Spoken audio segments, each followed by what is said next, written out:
আসসালামু আলাইকুম। আমরা রয়েছি কুষ্টিয়া পৌরসভায়। আজ পয়লা বৈশাখ। এখানে অসংখ্য দর্শনার্থী ঘুরতে এসেছেন। তার মধ্যে এখানে একজন আমার আন্টি রয়েছেন। আসসালামু আলাইকুম।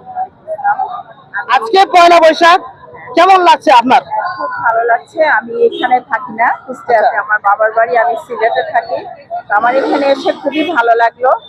খুবই আজকের যে প্রোগ্রামটা পয়লা বৈশাখের খুবই ভালো লাগছে দেখে। গত বছরের তুলনায় এবছর ব্যতিক্রম কিছু লক্ষ্য করছেন? বছর ছিলেন ছিলাম না, এখানে ছিলেন না? না, আমি সিলেটে থাকি। সিলেটে থাকেন? হ্যাঁ। সিলেটে কি পয়লা বৈশাখ উদযাপন হয় না? হ্যাঁ, আমাদের সিলেটে তো অনেক সুন্দর পয়লা বৈশাখ সুন্দর হয়। হ্যাঁ, ওইখানে অনেক আমি বলতে চাচ্ছি যে নতুন সরকার হ্যাঁ, ব্যতিক্রম কিছু আপনাদের উদযাপনের জন্য তৈরি করেছে কিনা, প্রেক্ষাপট তৈরি করেছে কিনা? অবশ্যই অবশ্যই নতুন সরকার অনেক সুযোগ সুবিধা করে দিয়েছে। এখন আগে যেমন মানুষের একটা নিরাপত্তা ছিল না, এখন যাই হোক আলহামদুলিল্লাহ অনেকটা ভালো। তো আমি খুব খুশি, আমাদের কুষ্টিয়ায় আমি মন খুলে ঘুরতে পারছি, বেড়াতে পারছি। আর এই পহেলা বৈশাখে কুষ্টিয়া পৌরসভাতে এসে আমার খুব ভালো লাগলো। কুষ্টিয়া আসেন কি জন্য? আমার বাবার বাড়ি কুষ্টিয়া। বাবার বাড়ি কুষ্টিয়া? হ্যাঁ, বাবার বাড়ি কুষ্টিয়া, আমি থাকি সিলেটে। সিলেটে